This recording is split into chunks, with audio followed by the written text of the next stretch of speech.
Hello everyone. So this is I Madame Saurabh. My name is Saurabh Madame and I am currently studying at LMU Munich, Ludwig Maximilian University of Applied Sciences, Munich, Germany. And I am here as an international student. So मैं सोचा कि आपको अपना experience भी share करूंगा इस duration में जब तक मेरी स्टडी चलेगी। साथ ही साथ मैं आपको बहुत सारी इन्फॉर्मेशन भी प्रोवाइड कर पाऊँ ताकि आप जर्मनी में आकर अपनी स्टडीज कंप्लीट कर पाओ। Do you know Germany is offering free education for international student. ज़्यादातर लोगों को पता है यस कि German public universities is offering free education for international student. इसमें आपको सिर्फ सेमेस्टर कंट्रीब्यूशन फीस ही देनी होती है जो कि अप्रॉक्स 250 यूरो से 300 यूरोस होती है जनरली। उसके अलावा आपको ट्यूशन फी बिल्कुल नहीं लगती, आपका एंटायर एजुकेशन फ्री हो जाता है। अब बात करते हैं कि एडमिशन रिक्वायरमेंट क्या है यदि आप भी पब्लिक यूनिवर्सिटी में एडमिशन लेना चाहते हैं। एंड पब्लिक यूनिवर्सिटी भी ऐसी जो कि वर्ल्ड के टॉप मोस्ट यूनिवर्सिटीज में आती है, राइट। जैसे TUM, LMU और यूनिवर्सिटीज है, मैं उसकी लिस्ट कैप्शन में डाल दूंगा जिसमें आप अप्लाई कर सकते हैं एंड जर्मनी में फ्री एजुकेशन करके अपना सपना पूरा कर सकते हैं। अब बात करते हैं यदि आपको एडमिशन लेना है तो बेसिक रिक्वायरमेंट्स क्या होगी। तो सबसे पहली रिक्वायरमेंट्स है कि आपके percentage, it should not be less than 70% यदि आप इंग्लिश टॉट प्रोग्राम के लिए अप्लाई कर रहे हैं। रीजन बीइंग, यदि आप बोलोगे कि नहीं 65% में क्या एडमिशन पॉसिबल है, yet it is possible but competition थोड़ा ज़्यादा बढ़ जाएगा। जैसे जैसे लोग जर्मनी के बारे में जानने लगे, फ्री एजुकेशन के बारे में, उतना ही ज़्यादा कंपटीशन बढ़ने लगा है, राइट। सो बेस्ट है कि आपके 70% तो मिनिमम होना ही चाहिए। तो अब आप बोलेंगे क्या बैचलर्स के लिए होना चाहिए या मास्टर्स के लिए होना चाहिए। तो मैं आपको बताना चाहूँगा, आप बैचलर्स के लिए अप्लाई कर रहे हैं या मास्टर्स के लिए अप्लाई कर रहे हैं तो दोनों केस में मैं आपको रिकमेंड करूंगा कि 70% से लेस देन आपके परसेंटेज आप मत स्कोर करो गाइस। आप हार्डवर्क करो, मेहनत करो, राइट। उसके अलावा आप बोलेंगे कि क्या 65% क्या मैं अप्लाई कर सकता हूँ या नहीं कर सकता। ऑफकोर्स यू कैन अप्लाई, आप एप्लीकेशन तो कर सकते हैं, ओके। बट यदि आपको आपकी प्रोफाइल में कुछ लैग लगता है प्रोफेसर्स को, यूनिवर्सिटी एडमिशन कमेटी को, तो वो आपके लिए एक इंटरव्यू भी कंडक्ट कराएंगे अलग से इफ रिक्वायर्ड यदि उनको लगता है। अदरवाइज वो आपका एप्लीकेशन रिजेक्ट भी कर सकते हैं, ओके।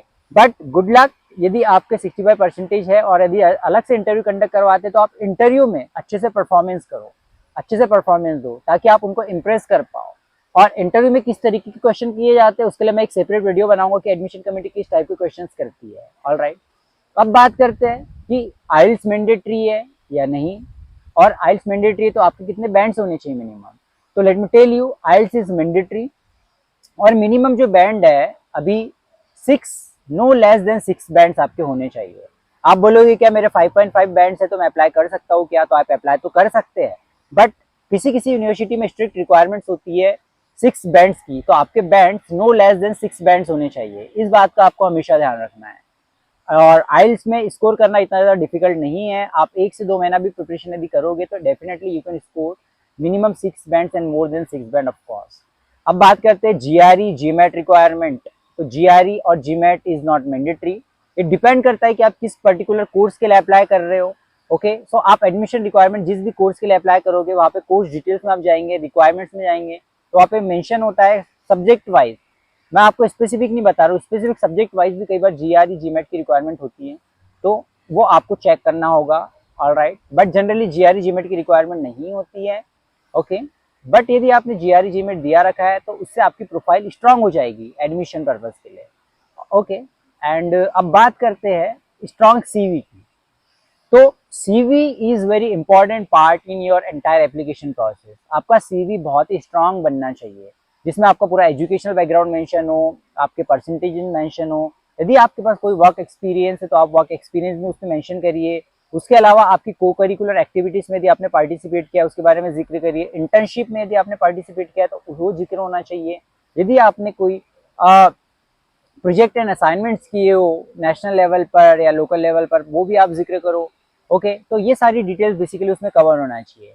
एंड CV का जो फॉर्मेट होगा वो यूरोपा CV होनी चाहिए। Basically Europa CV is mandatory, normal CV नहीं, आपकी यूरोपा CV होनी चाहिए ड्यूरिंग योर एप्लीकेशन। तो ये एक रिक्वायरमेंट है। अब आप बोलोगे क्या मास्टर्स डिग्री प्रोग्राम के लिए हमें वर्क एक्सपीरियंस होना जरूरी है या विदाउट वर्क एक्सपीरियंस भी हम एप्लीकेशन कर सकते हैं। तो मास्टर्स डिग्री प्रोग्राम के लिए एज यूजुअली वर्क एक्सपीरियंस की एज सच रिक्वायरमेंट तो नहीं होती, इट मीन्स मैंडेटरी नहीं होता। बट कुछ कोर्सेज ऐसे होते हैं जिसमें आपको मैंडेटरी रिक्वायरमेंट मांगेंगे, जैसे मैनेजमेंट कोर्सेज के लिए जो स्टूडेंट जा रहे हैं, बिजनेस कोर्सेज के लिए जो जा रहे हैं, तो मिनिमम आपके पास 1 to 2 years का वर्क एक्सपीरियंस होना चाहिए। विदाउट वर्क एक्सपीरियंस यदि आप अप्लाई करना चाहते हैं तो कोशिश करो कि आप इंटर्नशिप के सर्टिफिकेट इसमें अटैच करो, अपने एक्स्ट्रा डिजिटल सर्टिफिकेट्स आप अटैच करो, आपका मोटिवेशन लेटर आप स्ट्रॉन्ग बनाओ, तो definitely they will consider your profile without work experience as well. अब जो नेक्स्ट डॉक्यूमेंट होगा which is your motivation letter. तो motivation letter is a key document in your entire application, जिसको हम SOP भी बोलते हैं, स्टेटमेंट ऑफ पर्पस। तो स्टेटमेंट ऑफ पर्पस कैसे बनाना है, तो उसमें आपको सबसे पहले आपका इंट्रोडक्शन होगा, बेसिकली आपने कहाँ से स्टडीज किया हुआ है, आपका मोटिव कि आप पर्टिकुलर उस कोर्स को क्यों करना चाहते हो, आपने ये कोर्स क्यों चूज किया, why this university, what is your future goal, आपने कौन कौन से ऐसे इंटर्नशिप प्रोग्राम किए, ट्रेनिंग प्रोग्राम किए जिससे आप इंस्पायर हुए हो कि मैं ये कोर्स पढूं, उसके अलावा वाई जर्मनी। तो ये सारी डिटेल्स आपके एसओपी मोटिवेशन लेटर में मेंशन होनी चाहिए। स्ट्रांग आप फोकस करना कि ये कोर्स आप क्यों करना चाहते हो एंड आपके फ्यूचर गोल क्या है, ये सबसे ज्यादा आपको इस बात पे फोकस करना है। और मैं आपको एक पॉइंट बताता हूँ, आप अपने एजुकेशनल बैकग्राउंड, वर्क एक्सपीरियंस से रिलेट करो जो कोर्स आप परस्यू करना चाहते हो, तो और ज्यादा वो स्ट्रांगली रिप्रेजेंट होगा आपका एसओपी एंड मोटिवेशन लेटर। अब बात करते हैं रिकमेंडेशन लेटर की। तो बेसिकली रिकमेंडेशन लेटर की रिक्वायरमेंट होगी, तो यूजुअली 2 रिकमेंडेशन लेटर की रिक्वायरमेंट होती है। तो आप रिकमेंडेशन लेटर अपने प्रोफेसर से बना सकते हैं जहां से आपने पास आउट किया है, आपका last educational qualification it mean bachelors degree, and आपको रिकमेंडेशन लेटर स्ट्रांगली बनाना है। तो आप अपने प्रोफेसर को बताओ कि वहाँ पे मेरी वहाँ पर मेरे मेजर प्रोजेक्ट, माइनर प्रोजेक्ट के बारे में भी आप जिक्र करिए। आप प्रोफेसर को एक तरीके से आप हिंट दे सकते हैं, उसमें प्रोफेसर आपके को करिकुलर एक्टिविटीज के बारे में, आपके बारे में जिक्र करते हैं। तो letter of recommendation is also important part of your application process. उसके अलावा क्या यूनिवर्सिटी इंटरव्यू लेती है, तो यूनिवर्सिटी हमेशा इंटरव्यू नहीं लेती कैंडिडेट्स का, ओके, बट समटाइम जब इंटरव्यू लेती है तो आपको अच्छे से परफॉर्म करना है। इंटरव्यू कैसे, किस इंटरव्यू में किस तरीके के क्वेश्चंस पूछे जाते हैं, उसके ऊपर मैं एक सेपरेट वीडियो क्रिएट करूंगा जिसको आप गो थ्रू करके आप अपनी प्रिपरेशन कर सकते हैं। जनरली बेसिक क्वेश्चन ही होते हैं like why this course, why do you want to study from Germany, tell me something about yourself. Course के करिकुलम के बारे में वो पूछेंगे, जो कोर्स आप परस्यू करना चाहते हैं। कोई स्पेसिफिक टॉपिक के बारे में वो आपसे पूछ सकते हैं, फॉर्मूलाज पूछ सकते हैं आपके प्रीवियस एजुकेशनल बैकग्राउंड का, एंड बेसिकली वो आपकी कम्युनिकेशन स्किल्स भी चेक करेंगे, राइट। तो आपको इंग्लिश प्रोफिशिएंसी के साथ ही आपको बोलना है, उनके सामने इम्प्रेस करने की कोशिश करना है टोटली। आपका टेक्निकल पार्ट स्ट्रांग होना चाहिए, आपकी कम्युनिकेशन स्किल्स स्ट्रांग होनी चाहिए। तो डेफिनेटली आप इंटरव्यू क्रैक कर पाओगे and you will finally get admission in the German public university as well. अब हम बात करेंगे क्या एग्जामिनेशन होता है किसी तरीके का एप्लीकेशन करने के बाद। तो बेसिकली एग्जामिनेशन हर कोर्स के लिए नहीं होता, बट कुछ स्पेसिफिक कोर्सेज में आपको एग्जामिनेशन भी देना होता है। एग्जामिनेशन इधर it may be oral and written examination. यदि ये रिटन एग्जामिनेशन होता है तो आपको ईमेल के थ्रू आपको लिंक शेयर की जाएगी, उसके अलावा उसमें आपको रजिस्टर करना है, okay. After that you have to log in, then आपको एमसीक्यूज क्वेश्चन सॉल्व करने होंगे, या फिर कुछ प्रोजेक्ट बेस्ड असाइनमेंट बेस्ड भी क्वेश्चन होते हैं वो आपको सॉल्व करने होंगे। After that you have to submit your application. अब एप्लीकेशन कैसे करना है उसके ऊपर मैं एक सेपरेट वीडियो बनाऊंगा कि मैं एप्लीकेशन कैसे कर सकता हूँ यूनिवर्सिटी में स्पेसिफिकली, क्योंकि जर्मन यूनिवर्सिटीज में एप्लीकेशन करने के डिफरेंट वेज है। या तो आप डायरेक्टली यूनिवर्सिटी की वेबसाइट में जाकर के एप्लीकेशन कर सकते हैं, या यूनि असिस्ट के थ्रू भी आप एप्लीकेशन कर सकते हैं, okay. But it totally depends on the university to university की यूनिवर्सिटी में एप्लीकेशन करने की प्रोसीजर क्या है, ओके। तो कुछ यूनिवर्सिटी के थ्रू ही एप्लीकेशन आपको एक्सेप्ट करेगी, कुछ बोलते हैं कि आपको डायरेक्ट यूनिवर्सिटी की वेबसाइट में एप्लीकेशन करना होगा। तो इट डिपेंड्स, राइट। अब हम बात करेंगे कि लाइक बैचलर्स डिग्री प्रोग्राम के लिए हमको कितने ईयर्स ऑफ एजुकेशन होना चाहिए, प्रीवियस एजुकेशन। तो जर्मनी में आपका 13 ईयर्स ऑफ एजुकेशन होना चाहिए, ओके। आप जैसे जनरली इंडिया में 12 ईयर्स ऑफ एजुकेशन होता है, स्टूडेंट्स 12 तक पढ़ते हैं, बट जर्मनी की मैंडेट रिक्वायरमेंट है कि आपके पास 13 ईयर्स ऑफ एजुकेशन होना चाहिए, तभी आप बैचलर्स डिग्री प्रोग्राम के लिए एप्लीकेशन कर सकते हो। अब बहुत सारे स्टूडेंट बोलेंगे यार हमारे पास तो 12 ईयर्स की एजुकेशन है, हम क्या करें। तो उस केस में आपके पास 2 ऑप्शन हो सकते हैं, या तो आप किसी इंडिया में ही बैचलर्स डिग्री प्रोग्राम के लिए आप एडमिशन ले ले, 1 ईयर आप कंप्लीट करिए, वहाँ पर फर्स्ट ईयर कंप्लीट करने के बाद आपका रिजल्ट आ जाएगा, then after that you can apply for the German university for your bachelor's degree program. तो आपका 13 ईयर कंप्लीट हो जाएगा। सेकेंड ऑप्शन ये है कि यहाँ पे स्टूडेंट कलीग होता है एक प्रोग्राम, तो बेसिकली स्टूडेंट कलीग के थ्रू भी आप अप्लाई कर सकते हैं। तो उसमें आपको एप्लीकेशन करना होगा स्टूडेंट कलीग में, उसमें आपको इनिशियली एक एग्जाम भी होती है, वो भी आपको अपीयर होना होगा उस एग्जामिनेशन के लिए।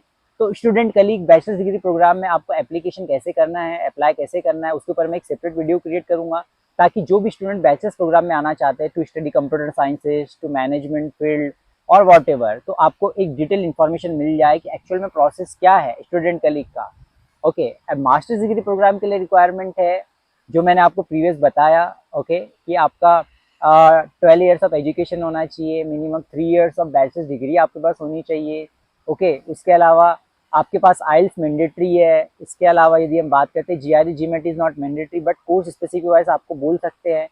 Work experience is not mandatory but आपके पास वर्क एक्सपीरियंस है तो it will be very advantage in your profile. There will be maximum chances for getting admission, and motivation letter, SOP and letter of recommendation should be very strong कि आपकी profile से admission committee impress हो and they will provide you admission.